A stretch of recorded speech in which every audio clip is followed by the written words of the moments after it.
சிறகடிக்க ஆசை சரியில்லை. டுடே எபிசோட்ல நம்ம ரவி இருந்துட்டு முத்துக்கிட்ட போயிட்டு என்னை மன்னிச்சிடு, நான் பண்ணது எல்லாமே தப்பு தான். யார் என்ன சொல்லியிருந்திருக்காலும் நான் உன்னை நம்பியிருக்கணும், ஆனால் உன்னை நம்பாமல் போயிட்டேன், என்னை மன்னிச்சிடு அப்படின்னு சொல்லிட்டு மன்னிப்பெல்லாம் கேட்குறாங்க. நீ என்னை புரிஞ்சுக்கிட்டல, அதுவே எனக்கு போதும்டா அப்படின்னு சொல்லிட்டு கட்டி பிடிக்க போகிறாங்க. பேக்ல இருந்து வெறும் பாட்டில் சத்தமாக கேட்குது. என்னடா இது சவுண்டெல்லாம் கேட்குது அப்படின்னு சொல்லிட்டு சிக்னல் கேட்கவும் வாங்கிட்டு வந்திருக்கு. மேலே போகலாமா அப்படின்னு சொல்லிட்டு கேட்குறாங்க. அண்ணி நீங்களே என்னை மன்னிச்சிடுங்க, முத்து கூட கொஞ்சம் நான் தனியாக பேசணும், அதனால் மேலே கூட்டிகிட்டு போகட்டுமா அப்படின்ற மாதிரி சொல்கிறாங்க. அதுக்கு அடுத்து தான் நம்ம மனோஜ் வந்து நிற்கிறாங்க. ஆமாம், அந்த நீத்துவோட ரெஸ்டாரண்ட்டையும் நீத்தையும் உடைச்சது வந்து உன் மாமனாராமே. சரி வாடா மேலே, என்னத்துக்கு மாடிக்கு ரூமில் தான் யாருமே இல்லைல்ல, அதனால் ரூம்க்கே போகலான்னு சொல்லிட்டு மனோஜோட ரூமுக்கு போகிறாங்க. அதுக்கு அடுத்துதான் முத்து வந்துடுறா அப்படின்ற மாதிரி சொல்கிறாங்க. மீனா கிட்ட போயிட்டு ஏதோ பொண்டாட்டி இல்லைன்ற கஷ்டத்தில் அவன் இருக்கான், அவனுக்கு போய் 2 ஆறுதலாக பேசிட்டு வந்துடுறேன் அப்படின்ற மாதிரி சொல்கிறாங்க. எனக்கு தான் நல்லா தெளிவாக கேட்டுச்சு பாட்டில் சவுண்டு, அதெல்லாம் ஒன்றும் தேவையில்லை, அவங்க பிரச்சனையை அவங்க பார்த்துப்பாங்க அப்படின்ற மாதிரி சொல்கிறாங்க. என்னதான் இருந்தாலையும் அவங்க என் கூட பிறந்தவங்க இல்லையா, மறுபடியும் நம்ம என்ன பிறக்கவா போகிறோம் அப்படின்ற மாதிரி சொல்கிறாங்க. அந்த விஞ்ஞானம்லாம் எனக்கு தேவையில்லை, நீங்கள் அங்கே போகக்கூடாதுன்னா போகக்கூடாது அவ்வளோதான் அப்படின்ற மாதிரி சொல்கிறாங்க. சரி மீனா, கண்டிப்பாக நான் குடிக்க மாட்டேன் சரியா, ஏதோ அவன் மன கஷ்டத்தில் இருக்கான், அவன் கஷ்டத்தை போக்குறதுக்காக தான் அதெல்லாம் பண்ணுறான்.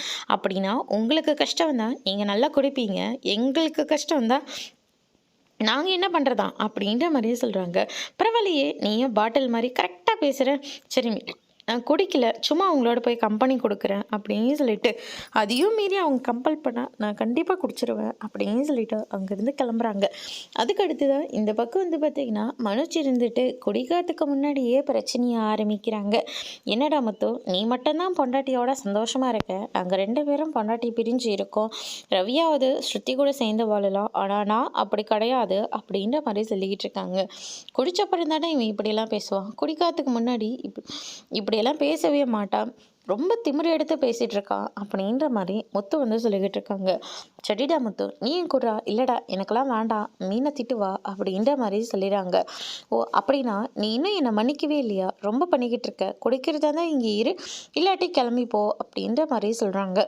சரிடா, உங்களுக்கு என்ன இப்போ, நான் குடிக்கணும் அவ்வளோதானே அப்படின்னு சொல்லிட்டு அவங்க பேச்சை கேட்டுக்கிட்டு முத்துவும் குடிக்க ஆரம்பிக்கிறாங்க. அதுக்கு அடுத்ததான் இந்த சைடு வந்து பார்த்திங்கன்னா நம்ம முத்து இருந்துட்டு காரை ஓரம் போட்டுட்டு நின்றுட்டுருக்காங்க.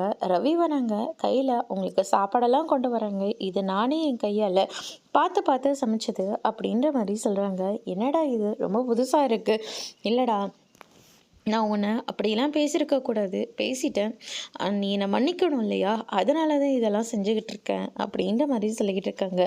டே நீயும் நானும் அண்ணன் தம்பிங்கடா, மனோஜ் கூட என்னை அப்பப்போ குத்தி கட்டி பேசிக்கிட்டே இருக்கான், ஆனால் நீயும் அப்பாவும் இது வரைக்கும் நான் இப்படி தான் பண்ணியிருப்பேன், இப்படி பண்ணியிருக்க மாட்டேன்னு ஆணித்தனமாக சொல்லுவீங்க. ஆனால் நீயும் ஒரு நிமிஷம் என்னை சந்தேகப்பட்டு பேசினது எனக்கு ரொம்ப கஷ்டமாக தான் இருந்துச்சு, அதுக்காக நான் என்றைக்கும் உன்னை நான் வெறுத்து தள்ள மாட்டேன்டா, மறுபடியும் இன்னொரு பிறப்பு நம்ம 2 பேரும் என்ன ஒன்றாவா பிறக்க போகிறோம் அப்படின்ற மாதிரி முத்து இருந்துட்டு ரவி கிட்ட வந்து சொல்கிறாங்க. ரவி இதை கேட்டு நான் ஒன்று ரொம்ப ஹர்ட் பண்ணியிருக்கேன்ல, நீ என்னை மன்னிச்சிட்டா இந்த சாப்பாடை நீ சாப்பிட்ணும், என்னை மன்னிக்காமல் போனால் இந்த சாப்பாடை நீ சாப்பிட தேவையில்ல அப்படின்ற மாதிரி சொல்லிடுறாங்க. அதுக்கு அடுத்ததான் முத்து இருந்துட்டு டே உன் மேலே எனக்கு எப்போவுமே கோவம் இருந்ததே இல்லைடா, இதில் எங்கே மன்னிக்கிறது மன்னிக்காமல் இருக்கிறதும் அப்படின்ற மாதிரி முத்து வந்து சொல்லிடுறாங்க. ரவி ரொம்பவே சந்தோஷமாக அங்கேருந்து கிளம்புறாங்க. அதுக்கு அடுத்ததான் வந்து பார்த்திங்கன்னா நம்ம மனோஜ் இருந்துட்டு ஷோரூமில் இருக்காங்க. ஃபோன் அடிச்சுக்கிட்டே இருக்குது, எடுக்கலாம் இல்லை, இது அன்னோன் நம்பராக இருக்குது, எப்படி எடுக்கிறது, யாராவது புதுசாக கஸ்டமர் எது கால் பண்ணால் என்ன பண்ணுறது, அதனால் நீங்கள் ஃபோன் அட்டன் பண்ணு அப்படின்ற மாதிரி சந்தோஷ் கிட்டே சொல்கிறாங்க.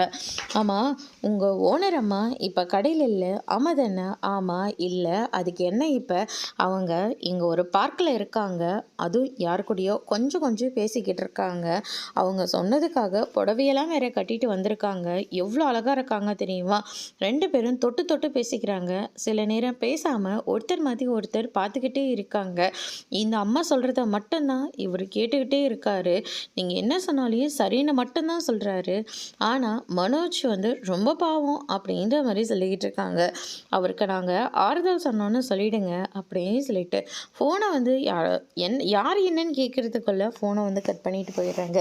ரோகிணி இருந்துட்டு நான் சொன்ன மாதிரி தானே நீங்கள் பேசுனீங்க அப்படின்ற மாதிரி சொல்லிடுறாங்க. அவங்க கண்டிப்பாக இங்கே வருவாங்களா? கண்டிப்பாக மனோஜோட மனசில் நான் இருக்கேன், என்னை தேடி அவர் இங்கே வரத்தான் போகிறாரு அப்படின்னு சொல்லிட்டு ரோகிணி வந்து ஒரு பக்கம் சொல்லிக்கிட்டு இருக்காங்க. மனோஜ்காகவும் காத்துக்கிட்டு இருக்காங்க.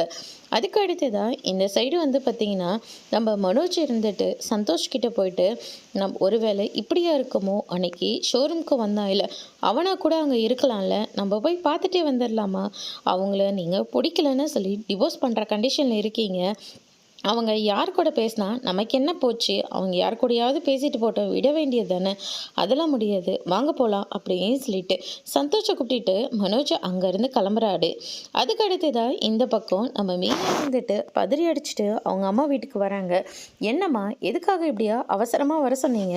சீதா வந்ததுலேருந்து அழுந்துக்கிட்டே இருக்கா, அவளை எப்படி சமாதானம் பண்ணுறதுன்னு எனக்கு தெரியல, அவளை பார்க்க ரொம்ப கஷ்டமாக இருக்குது அப்படின்ற மாதிரி சொல்கிறாங்க. இப்போ எங்க அவ அப்படின்னு சொல்லிட்டு கேட்கவும், அவள் உள்ள ரூமில் தான் படுத்துட்ருக்கா, நீ போய் பேசி பாரு அப்படின்ற மாதிரி சொல்கிறாங்க. சீதா அப்படின்னு சொல்லிட்டு மீனா அந்த ரூமுக்கு போகிறாங்க. வாக்கா அப்படின்ற மாதிரி சொல்கிறாங்க. என்னாச்சு, ஏன் முகம்லாம் ஒரு மாதிரியாக வேற இருக்குது, வீங்கி இருக்கு, சரியாக தூங்கல இல்லைக்கா, அதனால தான் அப்படின்ற மாதிரி சொல்கிறாங்க. தூங்கலைன்னா முகம்லாம் இப்படி வீங்கவா செய்யும், என்னாச்சுன்னு சொல்லு, கையில் வேற கட்டு போட்டிருக்க, என்னாச்சு? அதுவாக்கா அடிபட்டுருச்சு அப்படின்ற மாதிரி சொல்கிறாங்க. என்ன அடிபட்டுருச்சா? நீ சொல்கிறதெல்லாம் நம்பர் மாதிரி இல்லையே, என்னை கண்ணை பார்த்து சொல்லு அப்படின்னு சொல்லிட்டு மீனா வந்து கேட்கவும் சீதா பயங்கரமாக அழுகிறாங்க. அதோட இன்னைக்கான எபிசோட் முடிச்சிருக்காங்க.